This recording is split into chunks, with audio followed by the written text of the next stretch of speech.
Welcome to Work Comp Talk, a podcast dedicated to all the injured workers here in Northern California, all of California for that matter. My name is Carmen, your host, and joining me today is someone from our sponsors. If you haven't checked them out yet, make sure you do so now. That's pacificworkers.com. I have the managing attorney for Pacific Workers, the lawyers for injured workers, Mr. Michael Ulrich, joining me. Thank you so much for coming on board with this podcast today. Hi, Carmen. Thanks for having me. Happy Friday. We're recording on a Friday, so Fridays are always wonderful. So we're in a great mood starting out today. We definitely are, and we're super excited because today's topic is super important, something that comes up a lot.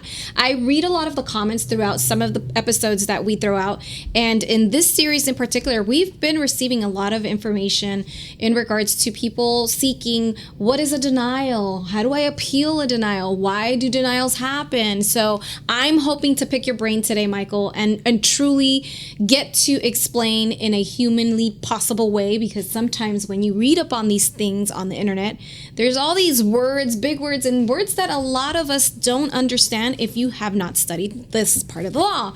So therefore, we're going to pick your brain today, and we're going to start right off the bat. One of the number one things that I commonly see is just an overall denial of your claim, of your workers' compensation claim here in California. Please explain why, what's going on with that? Yeah, no problem. And I'll keep it simple because I like simple words. Simple words are good for me. I often recommend books to people and I say, oh, it's an easy read. And people are like, oh, that's condescending. I'm like, no. I love easy reads. Simple is good.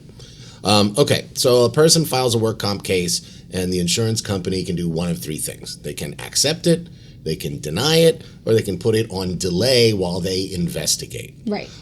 Usually, if an injured worker does not have a report from a doctor that's very explicit, that says this person got hurt at work, very commonly they will deny the case. They'll deny it for a, quote, lack of medical substantiation, end quote. It means you don't have a good doctor's report.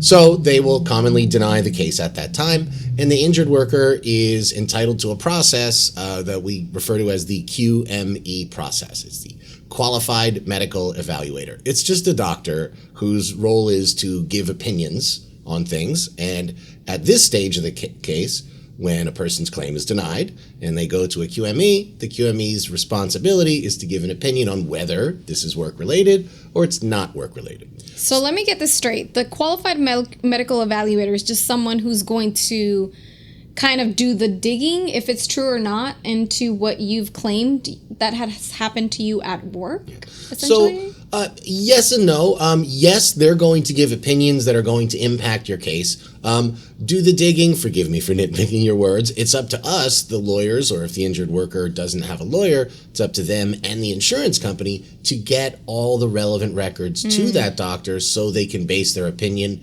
not just on an evaluation, but on any other medical records that are relevant. When we have a client come to us and they tell us their case is denied, the first thing we do is we start the QME process. Right. So that's a process.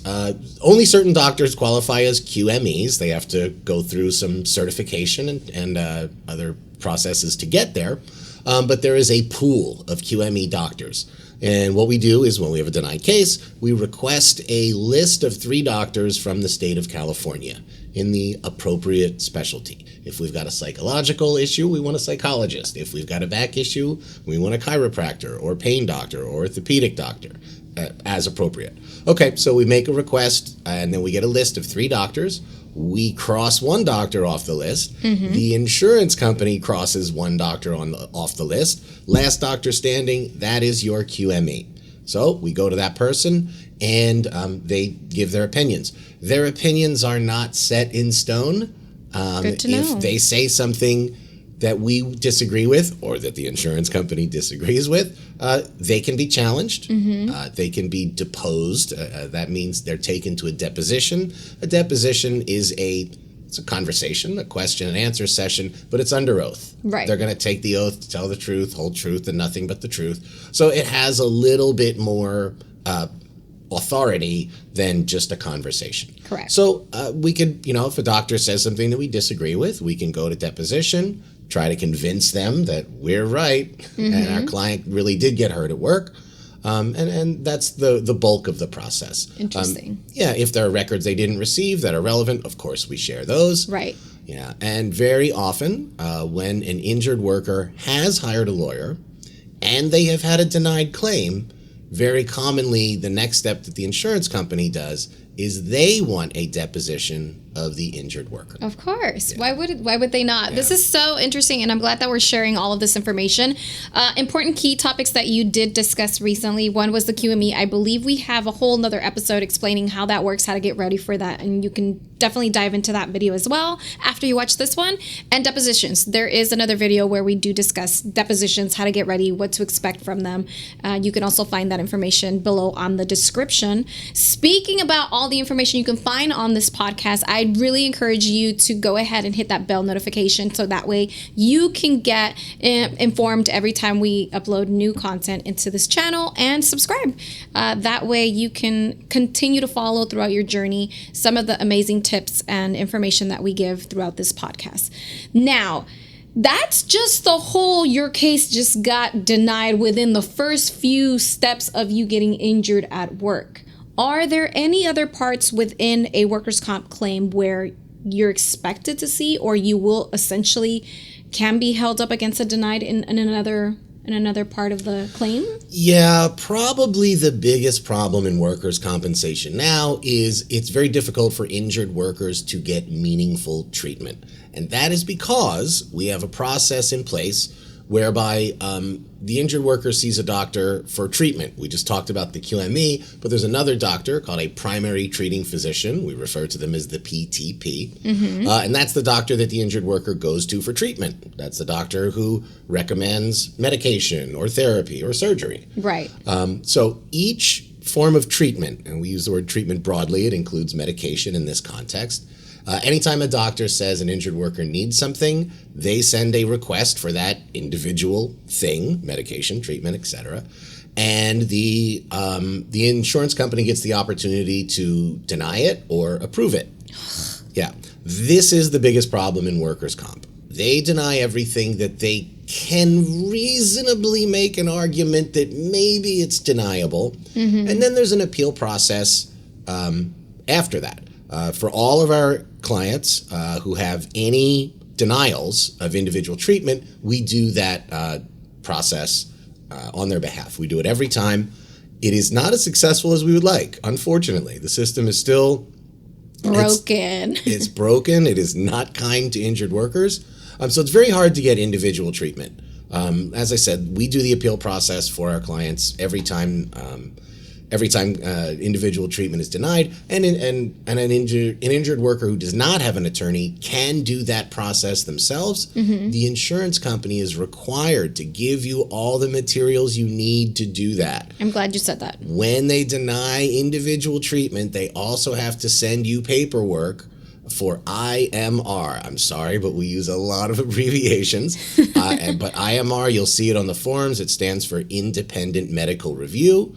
And it is an appeal that is sent to a doctor who works for the state of California. They don't work for the insurance company, but we don't know who they are at the time that we send it in. We just send in our appeal. Here's why we think the denial is wrong, and then we get a response from the IMR doctor. And only then, when we get the response, do we even know who they are. Well, it's good to know that there's options, right? So you get these denials.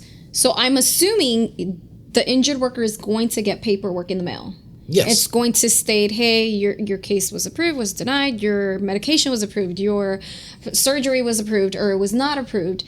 In that paper, you're saying that you should get information on, like, steps you can take. Like, you can, yes, I agree with this, no, I don't agree with it. And if you don't agree with it and you don't have an attorney, what does that appeal look like? Like, is it something that anyone can easily just do? It's something that anyone can do. It doesn't require particular legal knowledge. Right. It's a little bit of a hassle.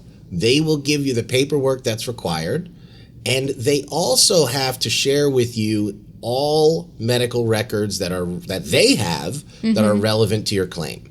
And what the appeal generally consists of is filling out those forms and sending in the relevant medical records.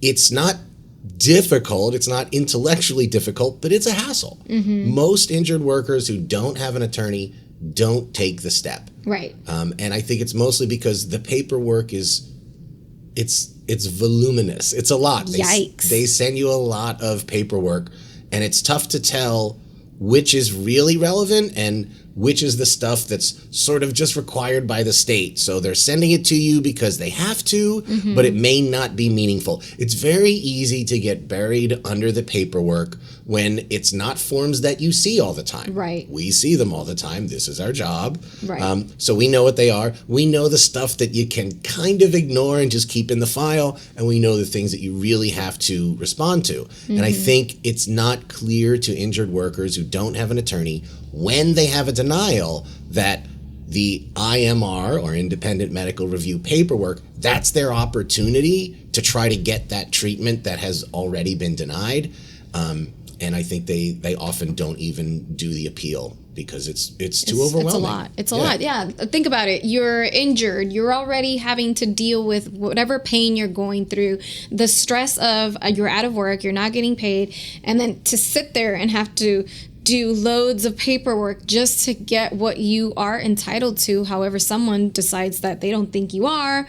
That's a lot to take on, you know? That's why we've always advocated it. One of the beauties of having an attorney is, one, they've studied the law, they understand the way everything works, and it's like having someone in your back and supporting you and guiding you through the right path without you having to second guess, without you having to truly get all this paperwork done yourself. And the most important part is you get to just focus on recovering. Like, yeah, you separate the two because it's a monster to deal with. I would, and I don't want to sound salesy or anything like that, but anybody who misses a couple of weeks or more because of a work injury, strongly recommend that they get an attorney.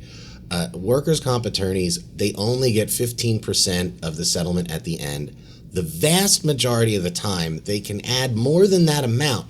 But even when they don't, even when they can't, they'll take care of all these processes throughout the claim. It will relieve the stress. It will also make sure that these steps actually get done. Yep. If an injured worker, misses the deadline for doing an appeal, well, then it's just gone. We already have processes in place where we see, denial of a request for authorization. Okay, we know what to do, and we've already got the things, the steps going. Yeah. So, I really think that anybody who has an injury that's severe enough to miss a significant amount of time really benefits from having a professional on their side, because the insurance company has nothing but professionals on their side. All they do is workers' comp all day. Yeah, that's true. I've been in the industry for 10 years.